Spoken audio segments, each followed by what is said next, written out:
আজকে আমি আলোচনা করব যারা নন রেসিডেন্ট ইন্ডিয়ান, মানে জন্মগতভাবে ভারতীয় কিন্তু কর্মসূত্রে বা পড়াশোনা সূত্রে বিদেশে থাকেন এবং দেখা গেল একটা পুরো ফিনান্সিয়াল টার্মে তারা 182 দিনের বেশি বিদেশে বসবাস করেন।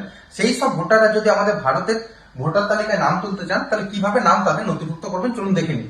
তারা প্রথমে ফর্ম ফিল আপ করবে হচ্ছে ফর্ম 6 কোথায় করবে? অনলাইনে voters.eci.gov.in পোর্টালে ঢুকে এই যে এখানে আছে নিউ ভোটার রেজিস্ট্রেশন ব্র্যাকেটে এনআরআই আছে, এই যে ফর্ম 6 ওরা যদি ফিল আপ করে তাহলে আমাদের ভোটার লিস্টে তাদের নাম নথিভুক্ত করতে পারবেন।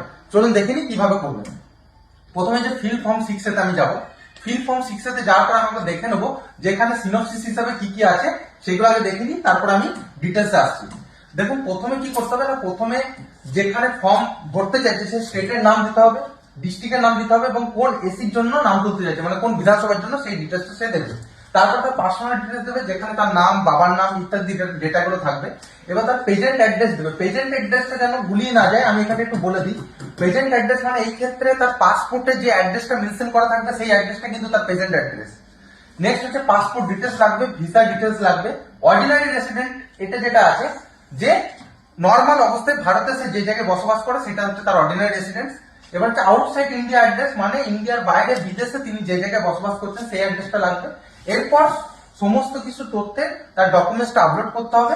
এরপর একটা ডিক্লারেশন ফিল আপ করতে হবে, তারপর ক্যাপচা দিয়ে প্রিভিউ এন্ড সাবমিট করলেই ফর্ম 6 সাবমিট হয়ে যাবে। চলুন ডিটেলসে দেখে নিই। দেখুন এখানে আমি দেখতে পাচ্ছি যেমন বলেছিলাম select state, district, assembly, parliamentary constituency আছে। আমি এখান থেকে স্টেট সিলেক্ট করব। স্টেট সাপোজ আমি ওয়েস্ট বেঙ্গল সিলেক্ট করলাম। এখানে ডিস্ট্রিক্ট সিলেক্ট করব, ডিস্ট্রিক্ট আলিপুরদুয়ার দিলাম। কনস্টিটিউয়েন্সি সাপোজ ফালাকাটা দিলাম। এরপর দেখুন আমি চলে আসবো এখানে পার্সোনাল ডিটেলস। আমি এখানে নেম দেবো, লাস্ট নেম দেবো, রিলেটিভের নেম দেবো মানে বাবার নাম সাপোজ দিয়ে দিলাম। যদি বিবাহিত মহিলা হয় তাহলে হাজবেন্ডের নাম দিলেন, তার লাস্ট নেম দিলেন। এরপর রিলেশনটা লিখলেন, বাবা নাকি মা নাকি হাজবেন্ড যেটা হবে। ওই ব্যক্তির ডেট অফ বার্থ দিলাম, প্লেস অফ বার্থ আমি এখানে দিলাম, ডিস্ট্রিক্ট, ভিলেজ। এবারে দিতে হবে যেটা জেন্ডার দিতে হবে, মেল না ফিমেল না ট্রান্সজেন্ডার যেটা হবে সেটা। ইমেল আইডি, মোবাইল নাম্বার দিলাম। যদিও ইমেল আইডি বা মোবাইল নাম্বারটা কম্পালসারি না, তাও চাইলে আপনি দিয়ে দিতে পারেন। এরপর আমি যখন নেক্সট করবো এই পেজে চলে আসবো address in India as maintain in original passport, যেটা আমি বলেছিলাম আগে যে পাসপোর্ট আপনার যে অ্যাড্রেসটা আছে সেই অ্যাড্রেসটা আপনাকে এখানে দিতে হবে।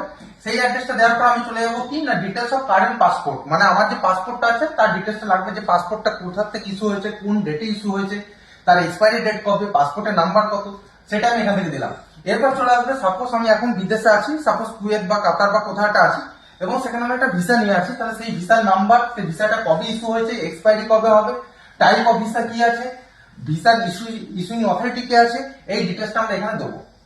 এরপর নেক্সট করলে আমি যেটা পাবো যে আমি কি কারণে আমি বিদেশে আছি, যেমন এডুকেশন পারপাসে আছি নাকি এমপ্লয়মেন্টের জন্য আছি নাকি অন্য কোনো কারণে আছি সেটা আমাকে এখানে উল্লেখ করতে হবে। এরপর হচ্ছে আমি কবে থেকে ইন্ডিয়ার বাইরে আছি সেই ডেটটা আমি এখানে উল্লেখ করে দেবো। নেক্সট চলে আসবো আমি হচ্ছে যে আমি ওই আউটসাইড ইন্ডিয়ার যেখানে আছি মানে বিদেশে আমি যে জায়গায় আছি সেই জায়গায় যে অ্যাড্রেসটা সেই অ্যাড্রেসটা আমি এখানে ফিল আপ করবো। তারপর আমি চলে আসবো খুব ইম্পর্টেন্ট একটা জায়গা যেটা হচ্ছে আমার ডকুমেন্টস গুলো আমার এখানে আপলোড করতে হবে। আমি পাসপোর্ট সাইজের ফটোগ্রাফ আমাকে আপলোড করতে হবে, দেন আমাকে একটা ভ্যালিড পাসপোর্টের একটা ছবি আমাকে এখানে আপলোড করতে হবে। সেটা আমি জেপিজি বা পিডিএফ ফরম্যাটে আপলোড করতে পারি, কিন্তু যখন আমি ছবিটা আপলোড করবো তখন কিন্তু কোনো পিডিএফ না, অনলি জেপিজি ফরম্যাটে আমি আপলোড করে দেবো। এরপর কি আছে, এরপর আমি একটা ডিক্লারেশন দেবো, নর্মাল ডিক্লারেশন যেখানে বলা আছে যে আমি উপরে যে তথ্যগুলো দিলাম সেগুলো সব সত্য। নেক্সট কি বলা আছে যে আমি বাই বার্থ আমি একটা ইন্ডিয়ান সিটিজেনশিপ অথবা বাই ডোমিসাইল বাই ন্যাচারালাইজেশনে আমি ইন্ডিয়ান সিটিজেন। এছাড়া কি বলা আছে I have not acquired citizenship of any other country, মানে এখনো পর্যন্ত অন্য কোনো কান্ট্রিতে আমি সিটিজেনশিপ পাইনি।